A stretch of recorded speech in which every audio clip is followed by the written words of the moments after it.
Happy Monday. Thanks for joining me, everyone.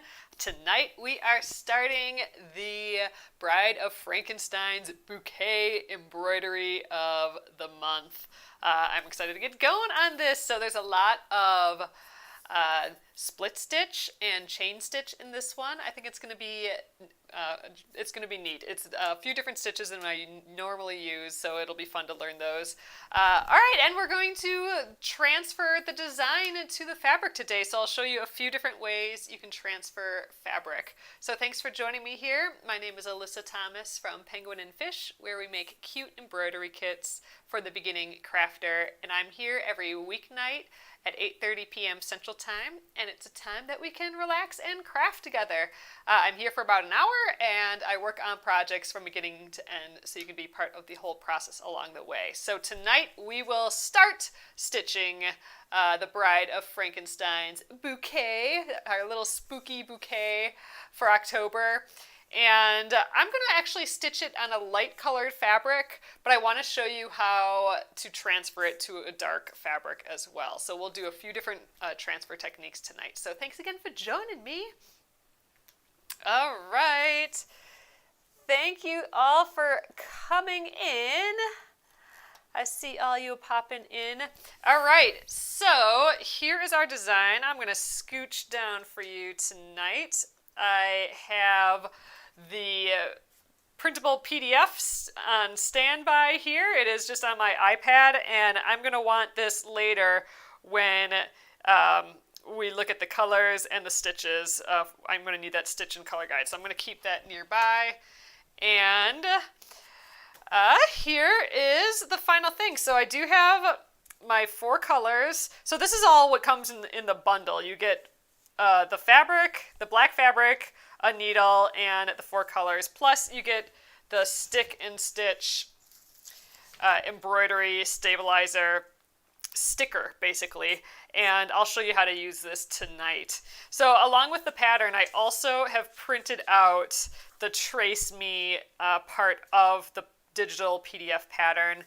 When you print it, make sure to measure the 1 inch and 3 centimeters at the bottom. And just to make sure that you've printed it at the correct size. But feel free to actually enlarge this or shrink it to whatever you want to do. That's the fun of these PDF things. You can make this as big or as small as you want. All right, so I'm going to just run through a few different ways to transfer a design to fabric. I'm going to start with a light colored fabric to kind of show you that, since that's probably more typical to what you might be working with, but then I also want to show you how you could transfer your design to a dark colored fabric or other fabric that might be like really busy or hard to trace through. We will go through my favorite method for that as well. So, all right, first off, one of the easiest ways is to just trace the design, and I'm actually going to get a light table for that. And so here's my light table. I did put a link to a light table. This one's pretty old. They come like super duper skinny, and you don't have to plug them in, and they're all kind of crazy nowadays. But how I like to do this is I will get, I'll use my light table, but you can use just a sunny window. I mean, it's pitch black out here right now, so I'm using my light table. So you don't need a light table, but just a bright window. I've seen people actually get like a casserole dish and put lights underneath there, like Christmas lights or something, and then tape it on top of that. That works too. So you can get creative. I'm using some painter's tape. You can use a different kind of tape, but I like taping the pattern to the light table or the window. And you can turn the light table on, and there you can see the design a whole lot easier. So feel free to center your design. And then I'll also put a little bit more tape on the top and bottom of the fabric as well, just to kind of hold it in place so it doesn't squiggle around when I trace. So to trace, you can really just use a normal pencil. This is just a mechanical pencil. And this is actually really easy. Pencil lines transfer easily, and they kind of rub away after a little while. So I really like using pencil, and then you just can trace. The pencils are really nice and thin too, and cheap. So you can use what you got. You can use fabric that you have. You can use a bright sunny window and a pencil, and you're good to go. So let's just see what that looks like. All right, there you can kind of see. I'll just lift this up. So there's how. Well, actually, it's kind of hard to see because you can see through this. I'll show you what it looks like afterwards. But let's use my second favorite tool. Instead of the pencil, you can use a water-soluble marker. So same deal, same setup, and you can just use this to trace. It goes on super easy. When you're tracing, don't hold the pen in one spot for very long because it'll just kind of keep spreading. But this will all come off in water later, so it doesn't matter really if it gets everywhere. But all right, so those are my main methods for transferring to a light colored fabric. So this kind of method, a tracing method, really only works on a light colored fabric. If this had a pattern all over it, or dark, it's kind of hard to trace. I can actually see it a little bit, but with a dark fabric, this would be like near impossible to trace. So that's going to need a different technique. And if it's like a busy pattern, like I said, you might want to use a different technique. But for your basic light colored fabric, this is still probably an easy, super duper easy way, and cheap, which is great. So I will take all this off, and I'll show you kind of what this looks like. All right, so there you can see just really lightly, there is the pencil line, and you can see the blue marker a little bit there. So I think it's actually quite a bit darker than what it's showing up on the camera here. So I can easily see this, and my stitches are definitely thicker than these lines, so they will definitely cover up those lines. And again, those lines will kind of wear off and come off with water. So that is my first method, is the tracing method.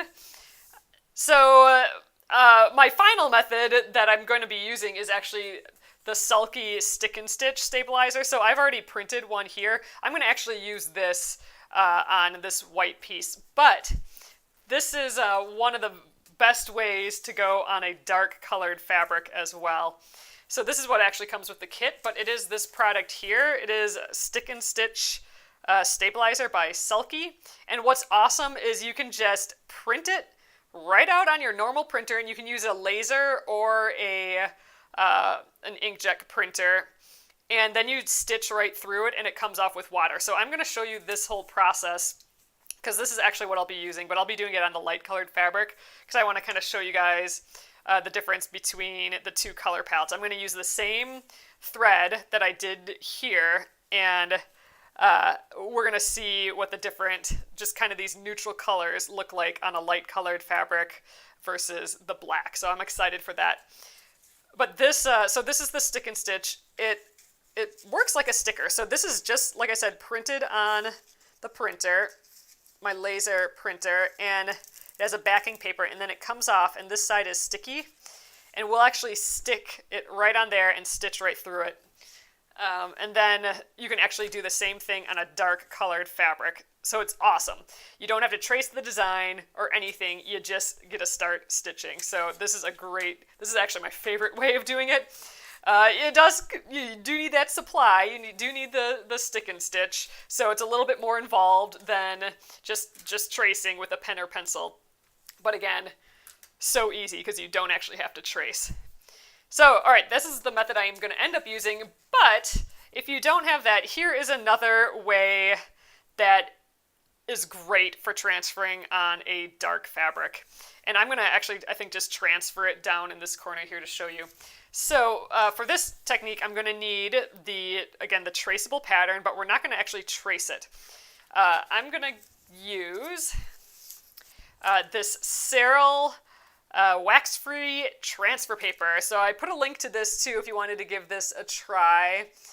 And this one's nice. This is the sampler. You can get it in different colors, but this sampler comes in all all the colors that they have, so you can give it a try. And I've had this for like literally probably a decade, and I can still use it. So I'm going to actually get the white piece out. You can see I've used this before. There's other designs on here, but that's totally fine. It's great. You can keep reusing it. All these have some other designs on. Oh, look at those. I forgot about those. I should bring back those embroideries. They're pretty cute. These little vegetables. But yeah, so I'm picking a light colored. I mean, really, you could do a red on here. You could do a blue. That would be fine. So what you're going to need to do this is, first of all, flat surface. You can't do this on a squishy surface like felt or anything like that. So there's two sides to this. There's kind of just a side that feels more like paper, and then there's a side that feels a little waxier. And that waxy side, we're going to want to lay, I'm going to just trace right in this corner here. So you're going to want to lay the waxy side down. And this will kind of rub away after a little while too.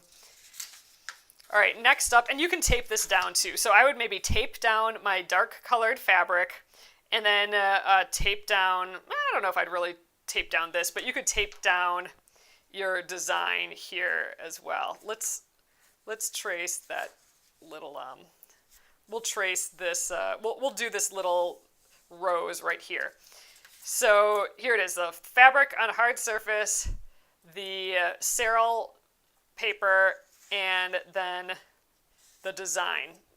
So next thing you're going to need is some sort of stylus. So this is basically like a pen or a pencil with a blunt end. A real stylus is like a metal, pencil-like thing with a ball at the end. But I feel like you can just use a pencil with like a mechanical pencil, but with the lead gone. So I just kind of have a blunt end on the end of that. I think that works perfectly. And then you're just going to push right on here. So a pen actually might be better, like a ballpoint pen, because then you can actually see where you've already gone. I mean, I can kind of tell because there's an indentation in the markings. But you're going to just go around your whole piece. And what we're basically doing is pushing that white, this like transfer graphite onto our black or dark background. But again, you can see why this isn't going to work for like a squishy fabric like felt or something, and why you need a hard surface, because I'm really pressing on there, and if it was a felt, my stylus would go right through there. But all right, so when you're done, you can just lift them all up. You can kind of see the impression in there. But there you go. So that turned out awesome. So this is really a great method for just crazy colored fabric. So a black fabric like this, there's no way I would be able to trace through it or anything. But this turned out really great. So this will kind of wear away. So as I stitch, it might get like lighter and lighter and lighter. But I can always kind of touch it up if I want with a pencil, and it's probably going to stay on long enough for me to actually stitch over it, so it's really probably ultimately not a big deal, but just keep that in mind if you're doing like a really big piece or something, to keep an eye on it wearing away. But that is so easy, and it looks great on the black.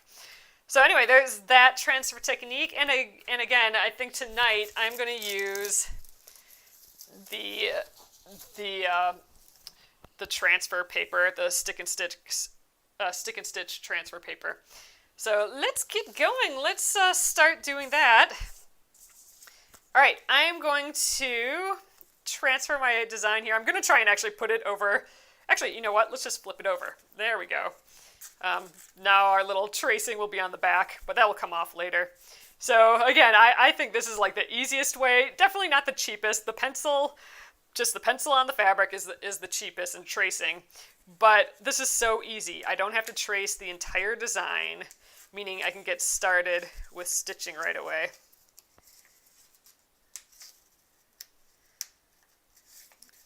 Gotta find a spot. There we go. All right, so I don't need that backing paper anymore. Let's just plop it in the middle here. And it just sticks down. So there we go. This is basically my piece now. So I am going to stitch directly through this paper, and it will come off in water when I'm done. So there we go. All right, I have my hoop here. Let's get this guy in the hoop, and I have my scissors and my needle and thread as well. And again, I do have the pattern open on my iPad. It's the PDF download, and I did print it, but I just kind of left it on the iPad too. I think this is easy. So this is my stitch and color guide. So it'll tell me what stitches to use, and it'll show me the colors. So like these fat lines here are going to be a chain stitch. These dashed lines are going to be a stem stitch. And all the smaller lines are going to be a split stitch. So I'm not sure we've done that here, or we don't do it very often, so that'll be kind of fun to do. But I think tonight I'd like to start with some of these roses. And all these roses are done with a chain stitch. So we'll do a couple different ways of that chain stitch tonight. So, all right, let's get going.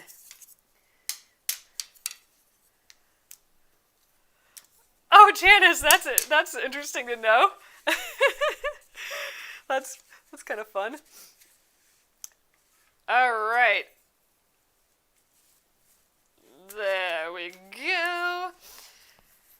So I am just going to, I kind of want that centered a little bit more. You don't really need to stitch with the design exactly in the middle. Sometimes it's actually easier to be along one of the edges because you can reach it a little easier. But, hold up a sec. Oop, all right. But I kind of like what it looks like in the middle, so I'm just going to leave it in the middle here.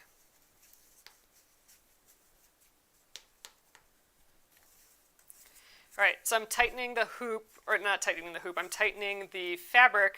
The hoop is just enough, like tight enough to hold the fabric, and I'm pulling the fabric around just so it's a little bit taut. I just don't want, like, you can kind of see these little bloops and stuff. I'm just kind of pulling on that. And once it's how I want it, then I'll finish tightening it up. And there we go. And actually, some people actually really like it a little looser in the hoop. And you can actually do this without a hoop as well. But especially when I'm using a stick and stitch stabilizer, I do find it helpful for it to be in the hoop. Then I'm not handling it as much and all that too. Okay, let's see. So the roses, I want to start with those. That is in the Overcast, the cute little gray color here. All right, so I'm going to just take off the little papers and let's snip ourselves about... I always like to go about 24 inches or so. So I'll snip that. And then how I separate the threads is I like to kind of give it a little bop on the ends there, and then I'll start separating the threads. I want to grab just one of the strands. And why I'm separating this is because this is 6-strand embroidery floss. And I'm going to stitch it with... I think I'm going to stitch it with 2 strands, you guys. Oh, yeah, that's right. So I will be stitching this whole thing with 2 strands, so that's going to be kind of different for me. Usually I stitch with 3 strands, but that's right. I wanted this one to be a little bit more delicate, so I'm just doing 2 strands. So I'm grabbing one of the strands, and I'm holding the rest in my fingers there, and I'm just pulling on it. It's all going to get all bunched up, but the moment the thread comes out, it all kind of releases itself. All right. So the different number of strands kind of just dictates how thick your stitches are. And since I wanted the stitches a little thinner, I did it this way. Oh, there's the needle.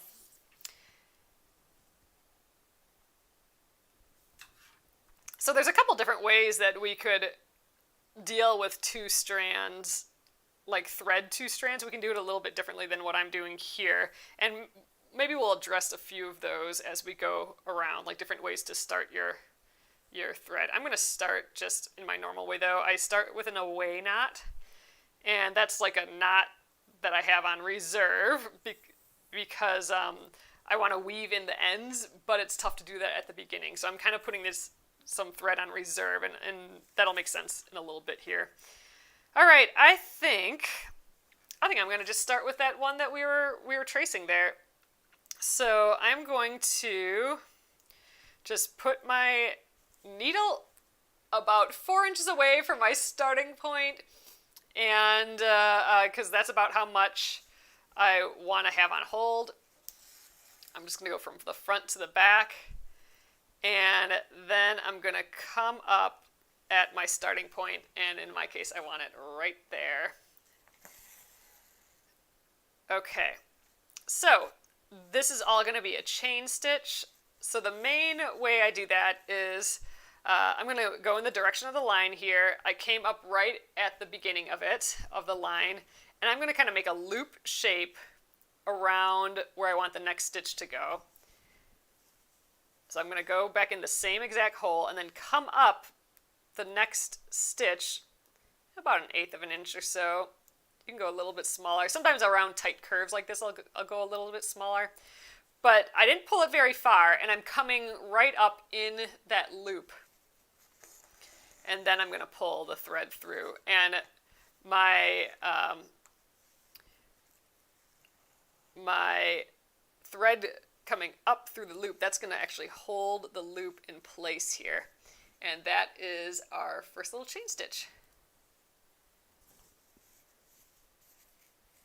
Oh, Sylvia says I do the loop method and do one long string in half. Yeah, I think we're gonna try that method as well. I know there's a few fun ways to start and stop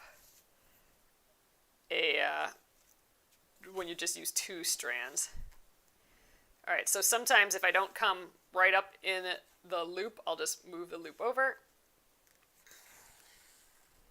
And I am just going to go around and around. I'm just going to kind of move the hoop so it's comfortable in my hand. I didn't use any thread conditioner. I should do that again sometime. But I like this stitch. So when I do a chain stitch, I try not to pull everything too tight because I do want that teardrop shape. If you pull your stitches too tight, then it just looks like one solid line, and I'm really going for like that teardrop shape here.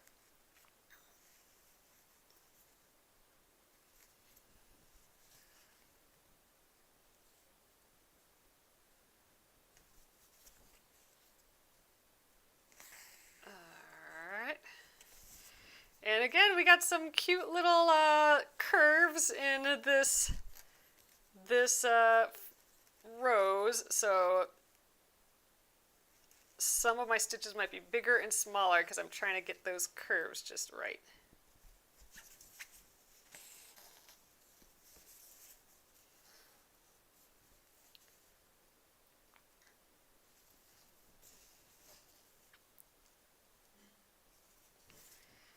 So we're just going around the center. So the other thing I wanted to try with this design is I like the idea of these neutral colors. So it's just basically these pretty grays and that fawn color, which is kind of a tan color, but when you're using it with these grays, it actually kind of looks a little pink.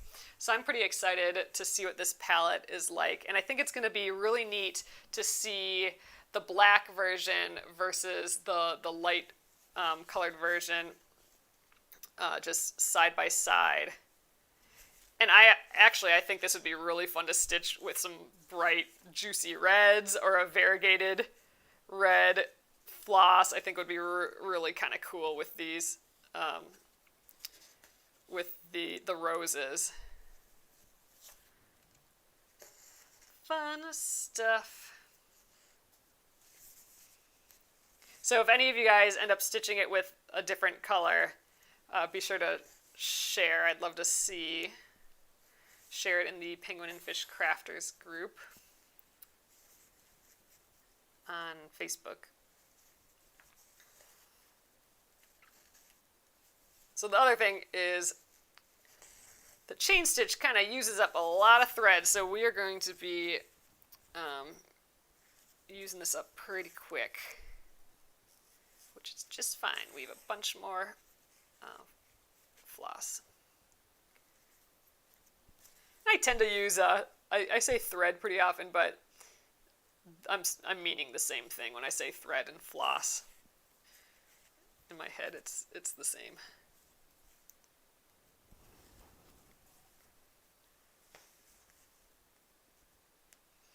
You guys, it snowed today again. It snowed for actually a good part of the day, but just really lightly. I don't think it's going to stick again. Oh, actually, I think we're actually supposed to get a huge snowstorm tomorrow, so I'll have to report back on our snow situation tomorrow. Eep. It's gonna be interesting tomorrow for sure. I did break out the winter coat today. And the gloves. I wore gloves. I don't know if I'm ready for my giant hat yet, though. I have like one of those fuzzy hats that are like the best. I love it so much, but I don't think it's that cold yet. But we'll see. Just hoping we don't have a bunch of shoveling to do tomorrow. That wouldn't be very fun.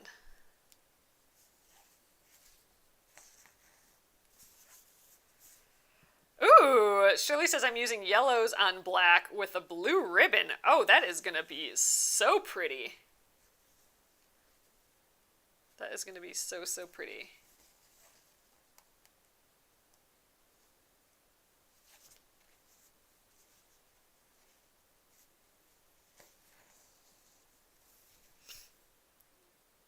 Yeah, I can't wait to see that. Yellow roses sounds like a great idea. That'd be fun.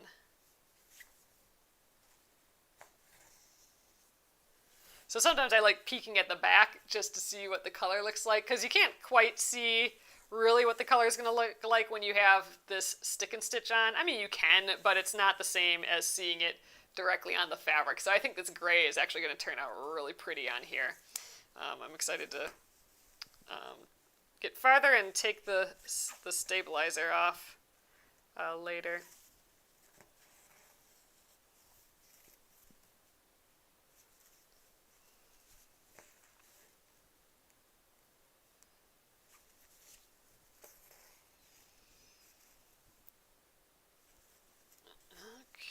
Going around the bend, kind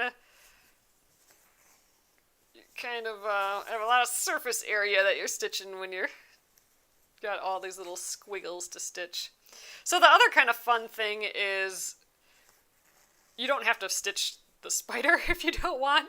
You could just stitch the roses and the ribbon, and it would be just like a normal bouquet, and then maybe not this fallen leaf there. You could just go like that, get rid of these lines, and then, yeah, stitch it in a bright, fun color, and you'd just have some roses.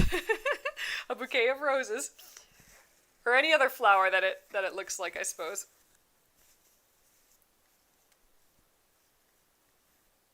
Oh, fun. Alyssa's stitching up the first Splendid Sampler. Oh, yeah, and she's a newbie embroiderer. Well, let me know if you have any questions about anything. Yeah, Gretchen's saying that we got our yard work done in the nick of time. John actually was finishing it up over the weekend, and the weekend got cold. So the weekend we were in the 30s a bit. It was the first time I thought that you could really get that feel of crisp coldness. He did a lot of the yard work in that type of weather. He had to break out the coat too. All right, so that's about as far as I can go with this thread. So to finish where to stop, the loop needs to be held down because otherwise it'll just kind of go away. And this thread I need to weave into the back. So I'm going to do a little anchor stitch, which is just a tiny stitch on the other side of this loop. So I'm just going to go right on the other side, and it is going to hold down that loop just like that. And then I can go to the back, and I'm going to just weave in. So instead of tying knots, I like weaving in the ends. I think it's a bit more secure, and then I don't have all those like fluffy knot ends hanging around too, and you know, nothing's gonna catch on these.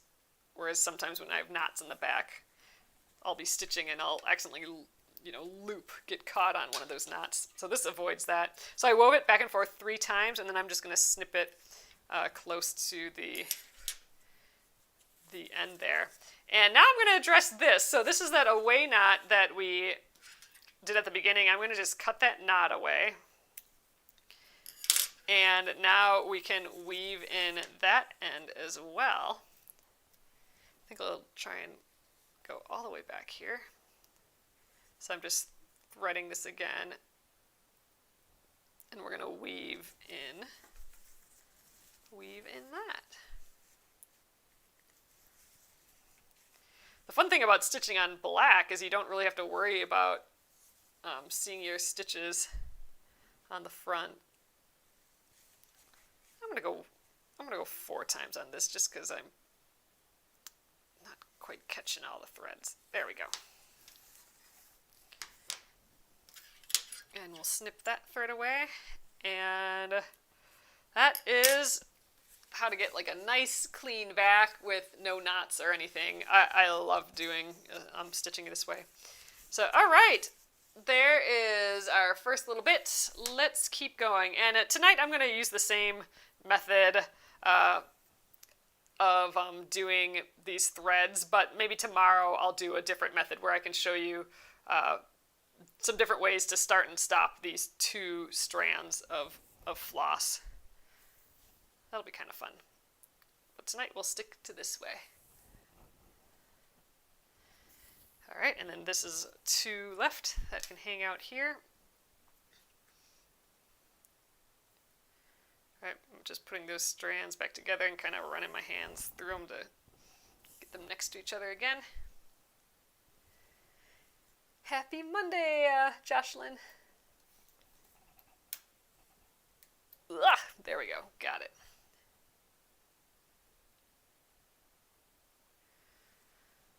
Okay, so now to start, I already have stitches here, so I can just weave into the backs of those stitches and start up again. I don't have to do another away knot.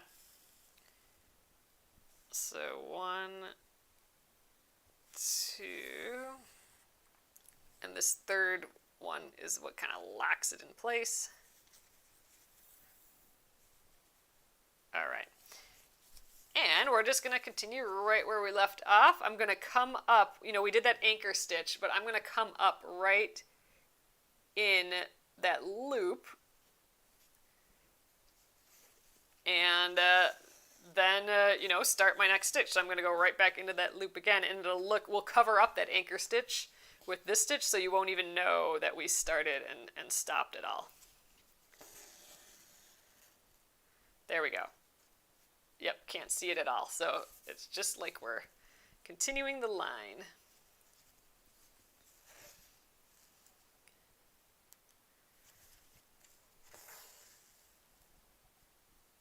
All right, I think we can get this in 2 more stitches, and then I'll go around this bottom area.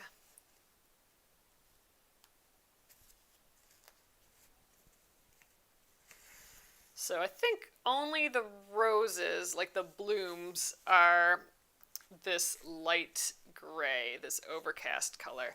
The rest, except for the bow, is basically the dark gray. All right, so here again is my last stitch, so I'm going to have to make that anchor stitch. So I'm going just on the other side. I'm actually going to kind of tuck it underneath this other stitch up here. And again, that's just that tiny, tiny stitch that just holds down that loop.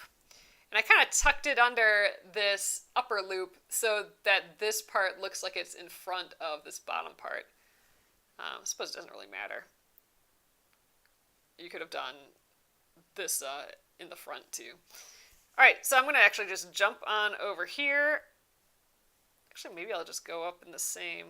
Nah, I'm going to come underneath that other stitch so it looks behind. And we're going to just go around this edge here. Finish up rose number 1.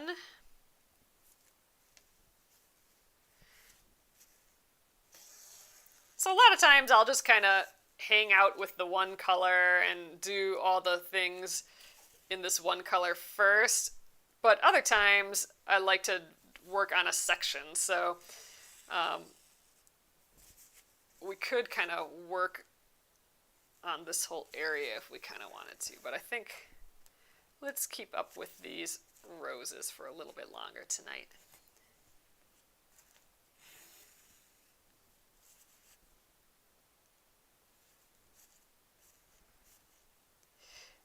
Yep, Liz is asking if I'm doing this on a tone and tone.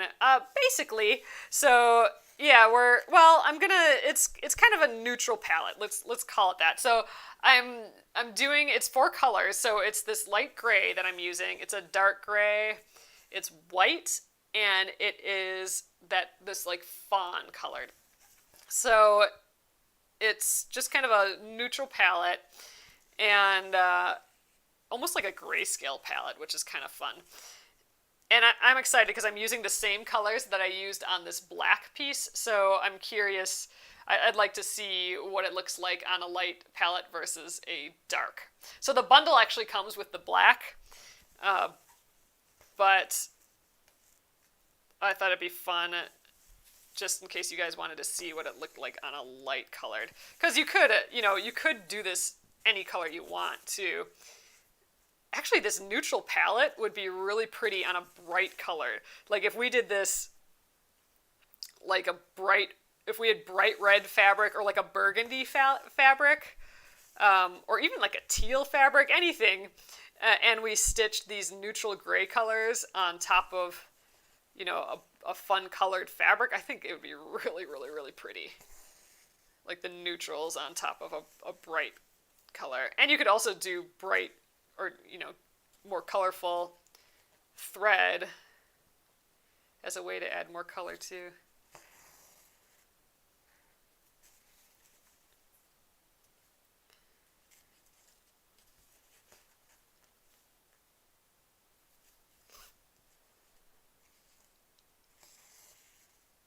Alright, maybe 3 more stitches or so.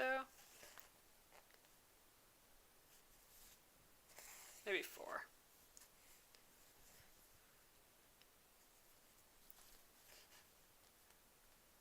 No, we're doing 3. Sometimes if I have a straighter line, like it's not as curvy, sometimes I make my stitches a little bit bigger, and I think that's fine. I don't think you need to have perfectly same size stitches, especially like I said, if you go around these smaller curves, it's nice to use a little smaller stitches, I think. Alright, I'm doing that anchor stitch. There we go. I think I'm going to kind of try and tuck that thread underneath a little bit. There we go. Then it looks like it's a little bit behind there. And there is our first little rose. Ooh, or orange for Halloween. That's a great idea, Linda. Linda says that orange for Halloween would be a neat fabric color, or a floss color, really. Linda over on YouTube is asking, what size needle is this? So this is approximately a size 5 embroidery needle. So there's a little bit of a difference between an embroidery and a cross-stitch needle, just in case you guys were wondering. Because I know a lot of people might have cross-stitch needles. A cross-stitch needle has a blunt tip, so not a sharp point. Because with cross-stitch, you don't want to pierce your fabric, because you're typically using that Aida even weave fabric, and the holes are already there for you. So you don't want to like poke the fabric that makes up those holes. You just want to go right through the hole so you have a blunt point. For embroidery, you do actually want to like pierce through fabric, right? So embroidery has a sharp point, but the key feature is that it has that big eye, and that big eye is, you know, so you can put thread through fatter thread. I could for sure fit all 6 strands of the embroidery floss through there. But if you're looking for needles, oh, we have these on our website, but it is like a size 5 is what I like using. And there's different sizes. Actually, the larger the number for needles, the smaller it is. So you might want that for like a finer fabric, but a lot of times they get a little bit harder to thread after a little while, the smaller you get. Okay, I think, I don't know, really we could do anything next, right? So, yeah, let's stick with the roses. Get as many of those done as we can tonight. Then tomorrow we will start on some of these other stitches. So, well, tomorrow we might finish up any roses that we don't have done yet, and then we'll do the other stitches. So there's the split stitch and also the stem stitch that we'll do. I must have used my last... Did I use 3 here already? No, there's a piece hiding here somewhere. Oops, and now I just lost my needle too. All right, needle. Oh, there it is. It jumped ship. Here's our last piece here. Jocelyn is asking if I used silk threads on some patterns. I have not. I've actually never used silk thread. I'd love to try those sometime. So, I mean, I'm sure you could do that with these patterns just fine. Silk thread would probably be fun to, like, you could fill in the patterns if you wanted. Like, you could fill in these roses. That would be kind of shiny and pretty. But no, I haven't used silk thread on any of these. Oh, Tammy's asking if I have these for machine embroidery. So I don't have these. I'll do a link later when we're done to where I have some machine embroidery things, but no, I don't have any of these ones.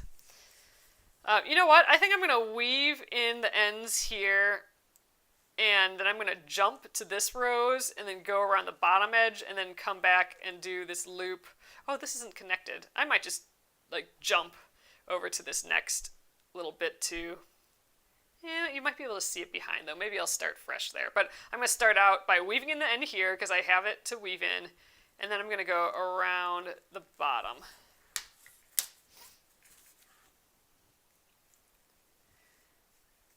Oop, lost it. Okay, 1.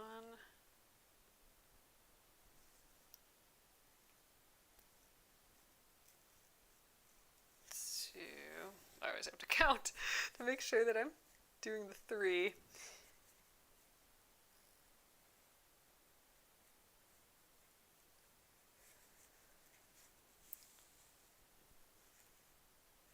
There we are. Okay, so let's do the same thing. For this one, I'll show you how to do a reverse chain stitch. I actually think it's kind of easier when you're working in a hoop like this. So we did just the normal chain stitch.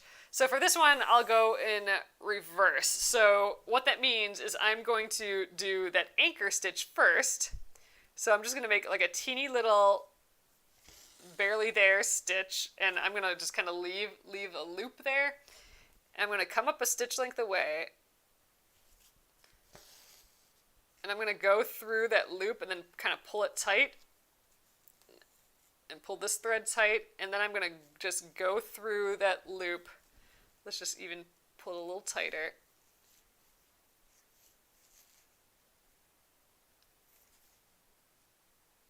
oops, poofing it up a little bit. And then I'm going to go back in the same hole here. So we're kind of making the last chain stitch. See, there we go. So now it looks like I did a chain stitch with a little anchor stitch. So we're just kind of starting with that instead of ending with it. And now the rest is really fun. So I'm going to go a stitch length away.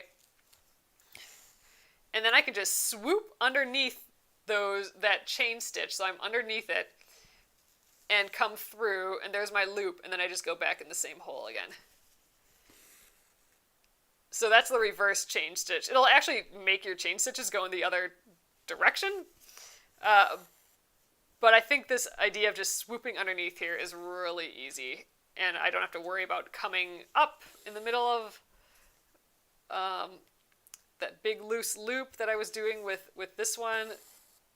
So I think it's actually kind of faster. I do like this method. So we're going to just cruise around the bottom of this guy.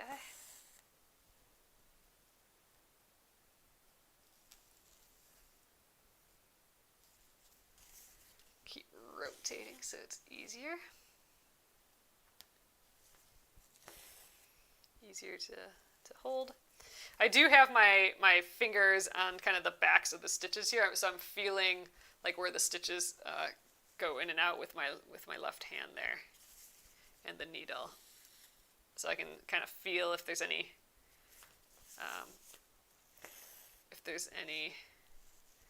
knots or bloops coming up on the back, and I can catch them early.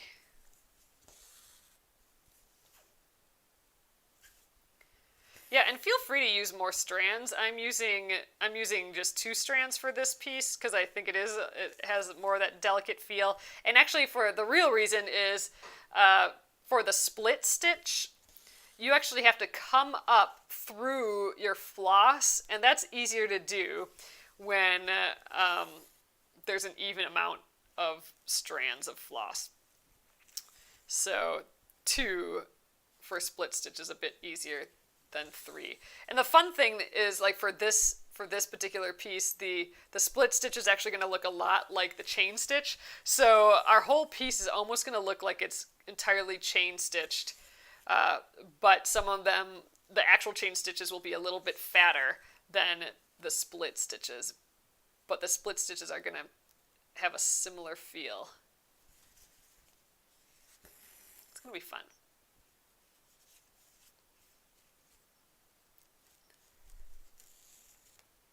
Oh, that's kind of fun.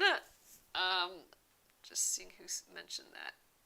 Okay, Linda says that she's making fancy stiletto gifts for Christmas. So instead of the turkey lacers, like what mine is, she's using cocktail picks. Ooh, they have a fancy round top and a heavier, stiffer metal. Oh, interesting. Oh, I'll have to take a look at what those look like later. Yeah, those stilettos are awesome. I love using mine. Alright, I think we're going to do 2 more. This is kind of like a tight little spot here, but I think we're going to do 1. I think I might actually keep going around in a circle. Let's do that. Yeah, I'm going to just keep going around, and then we'll come back up on that upper ledge there. That'll work.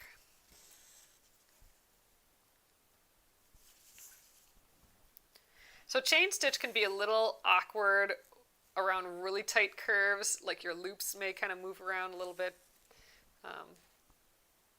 That's just kind of the nature of the chain stitch. So you can make your stitches maybe a little bit smaller around tight loops, but it'll still look nice.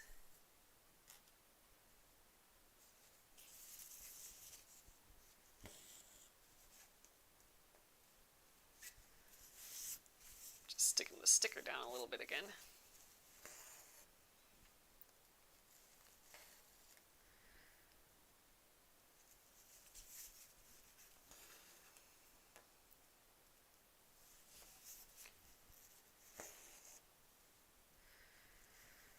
So some people mention with this stick and stitch stabilizer that it makes their needle gunky.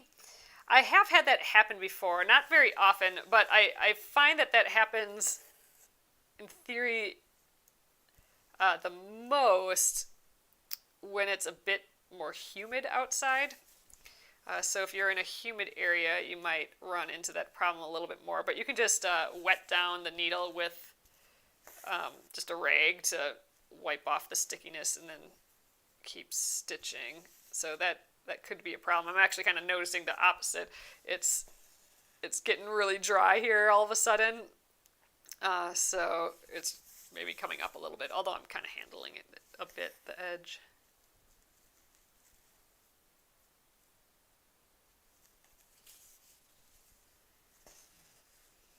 We are almost out of this thread.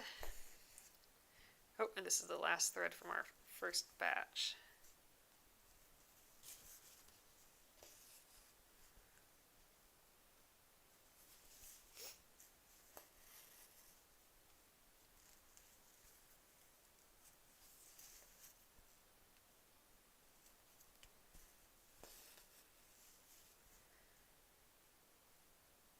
I don't think we'll make it all the way back.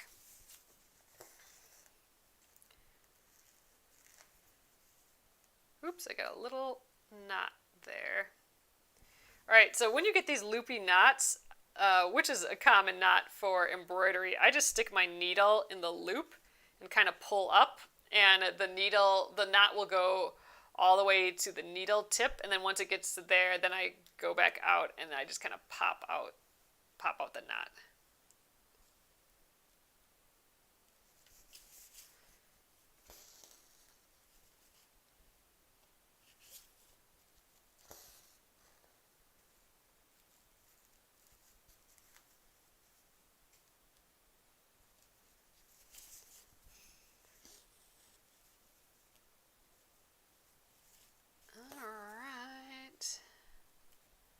I think we'll have time to start a new thread and get that going. Well, today we got 2 roses done, so I'm pretty confident, and we spent time transferring, doing those different transferring methods, so I'm pretty confident that we'll get these other 3 rose parts done tomorrow, so that'd be good. Just get that done, and then we can work on some of these other stitches. Right, here's where I'm just going to kind of bypass this first stitch. Felt like a little knot there. And we're going to just keep going around here.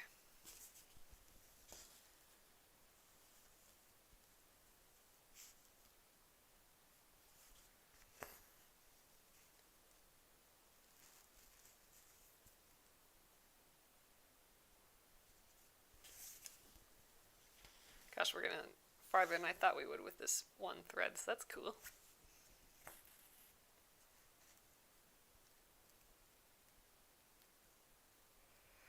Oh, cool. Sylvia said I learned how to thread-based my English paper piecing. It's great. I love using that method. Thread basting. It feels like just natural, not to use glue and all that other stuff. It is kind of fun. Oh no! Kathy says, I spilled a glass of water on a work in progress with the stick and stitch embroidery. It created a big mess. Oh, keep water and liquids away. That is a great suggestion. Oh, hopefully you have a traceable thing too. Then you could trace, keep what you, I would wash the rest of the stick and stitch off potentially, unless it dries all right, but I would wash the rest off, and then I would just trace your design using the stitches that you already have as a guide. Oh, that's a bummer though. So I suppose that could be a problem with using this method as well. Or I suppose that if you traced it though and you put water on it, I think your pencil marks or your water-soluble marker marks would probably go away a little bit too. Oh gosh, I'm almost, oh god, I definitely don't have enough thread, but it's a bummer because I only have like 5 more stitches or so, but chain stitch takes up kind of a lot of thread, so I know for sure. Like, this is probably going to be my last stitch here. Ah, I did not win thread chicken tonight. Boo! Luckily, we have a lot more of that gray to stitch, so. All right, let's weave in these ends.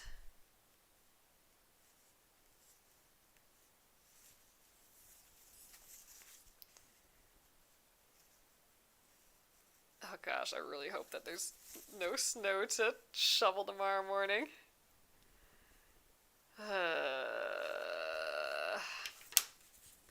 It's making me nervous. All right, snip. All right, it's looking cool. I'm liking it on this light color so far. Again, you can kind of get a little sense of what the real color is going to be like on the back. And I was a little afraid that you wouldn't be able to see this light gray very well, but it's nice and subtle. Like, it's really kind of pretty, I think. I'm excited for it. Whereas on the black, it's a super light color, so that's probably going to pop the most, except for like maybe the white, this light colored gray. All right, let's get another piece going. We have a few more minutes left. We can get another one going. Wondering if we should try that other method of doing that, but I think I'll go this way at first, and then tomorrow we can do some of those other ways. All right, so let's just get our 2 strands again. 1. So this pulling the strands out, it only works when you have when you're pulling 1 strand. So don't try and pull like 2 out at the same time, because it'll just get into a big knot. It only separates easily if you pull them one out at a time. Oh, thanks, Kathy. Kathy says, I'm so glad you taught about the away knot. Yes, so the main reason, again, for the away knot, we did that right at the beginning when we didn't have any other stitches on here, is because I needed to reserve a little chunk of thread so I could weave it into the back later, because now I don't have any knots on here. Like, I can brush my hand against here. Nothing's going to get caught. I don't even have like little threads hanging out, like little extra threads. So it's so clean and nice by weaving in the ends. So that away knot allows me to basically reserve a portion of thread to use later to weave in the end. So yeah, I love that method. People have said, oh man, you're wasting so much thread by doing that at the beginning versus just tying a knot, but I love not having those knots on the back, so that little extra thread is worth it for me. I mean, that's like 0.001 cents of thread is what that was worth, you know, wasting like an inch of thread versus a knot. So I'm okay with that. All right, I think just 2 more stitches here. Man, only had 3 more left and ran out of floss. That's always a bummer.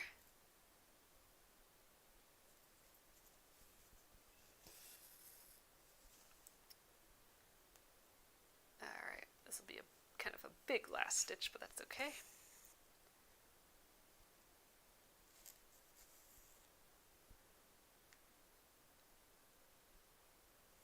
There we go. Okay, so I'm tempted to just kind of jump over here, but you know what? I think what I might do instead, I know we're not done with this one, but I might just go, like, run through the back of my stitches up to here and start this piece. Yeah, I think I'm going to start this piece right there because I don't want to just like jump over here because I might be able to see that stitch on the back. So instead I'm going to just wander up through the back of my stitches and start this guy up here and see how far we get on this guy. So we need to do another little baby. Well, I'll do a forward chain stitch this time. Instead of making another anchor stitch, we'll go around, do where I make that loop again.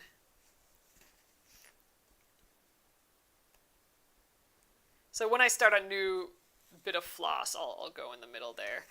And then I'll have to do an away knot again, in theory, if I don't want to jump across, which is fine. We can do that. Actually, we'll use that other method. There's another method that when you use two strands where you can kind of barely make a stitch and that will lock everything in place. I can't describe it very well, I guess, but we'll do that tomorrow and we'll stitch up that middle area. Ooh, that's going to be exciting. That'll be fun.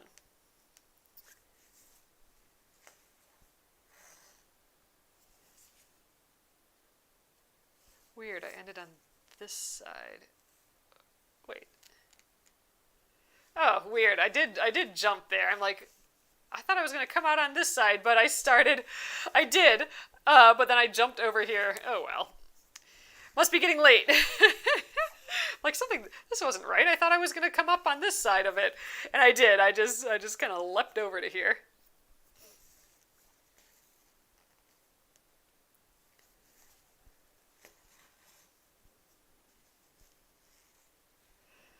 Oh, say hi to Mom, Darlene. That's nice. Yeah, so again, this is the chain stitch, and I was doing a reverse chain stitch for this part, and then now I'm doing just the normal like forward chain stitch. There is another way to do this, and that's using the sewing method.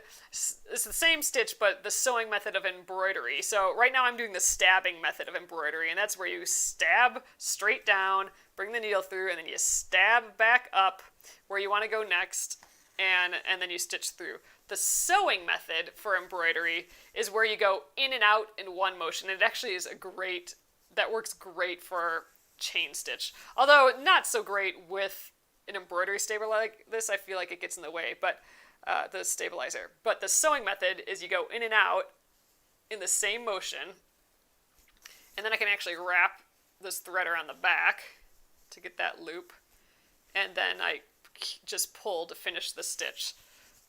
So it's the same stitch, but I'm using a different method, the sewing method. So in and out, get that loop behind there, and push the whole thing through. So I do think the sewing method, like what I'm doing now, is faster. But I grew up doing the stabbing method, and I find the stabbing method just a hair more accurate. Because with the stabbing method, you're going straight down, so you can find that exact perfect spot that you want, and you're coming straight up. So again, you can find that perfect spot. I'm almost out of thread already, you guys. Whereas with the sewing method, when I go in and out in the same motion, you're coming up at an angle, and I just don't feel like you can be quite as accurate that way. But sometimes the trade-off for speed is great, and it does actually work really, really well for a chain stitch like this. It actually works very, very well using a chain stitch and without a hoop, really. So if you are working on a project that you don't have a hoop for, I mean, you can embroider without a hoop. You just have to be a little bit more aware so you're not like pulling your threads too tight and scrunching up your fabric.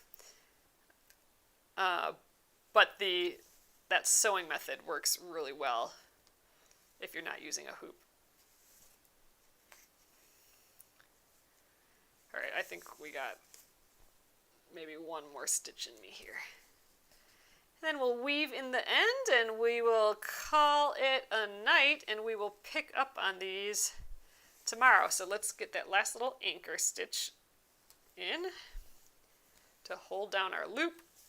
And there we go. Let's weave that in. I think we made pretty good progress on this tonight. Get those rest of the roses done tomorrow, and we will start the stem stitch and the chain stitch, or the split stitch. So we'll have to see where we head next with those. All right, snip close to the edge. Again, here's our nice clean back, no knots, and we can see what this gray color is going to look like. It almost looks as nice on the back, which I love. And then our front, we got these pretty chain stitches. There's so much texture to them. I just love them. And I think it's looking awesome on the white. So again, here's the black. It's actually an off-white. It's an unbleached muslin, so it's a little bit of an off-white that I thought would be good because we're going to be using a bright white for the spider webs later, and I think you'll be able to even see that really well on this off-white. So I am digging it so far, you guys. I think this is just super duper duper fun. I'm stoked to keep going on this tomorrow. So all right. So thank you guys again for joining me for this. It's just going to be really neat to see how this develops on the white fabric. So I'm glad you guys are sticking around to see where that's going. That's awesome. And I do have the bundle with the black one available still and all the floss.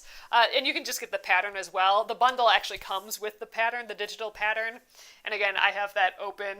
I just keep it open on, you can print it out, but I keep it open on my iPad where I can just, it's easy. Then I don't have to carry the papers around. And then I just print the trace pattern if I'm going to trace it. I print that page out and I leave the rest on my iPad or phone or whatever, just to read the instructions and look at that stitch and color guide. And it comes with me too, easy. So great. So thank you guys. We'll continue this tomorrow and it's going to be fun. I'm going to have fun. It's nice to be embroidering again. This is like a little pretty floral bouquet. All right. Have a great evening and I'll see you guys tomorrow. Good night.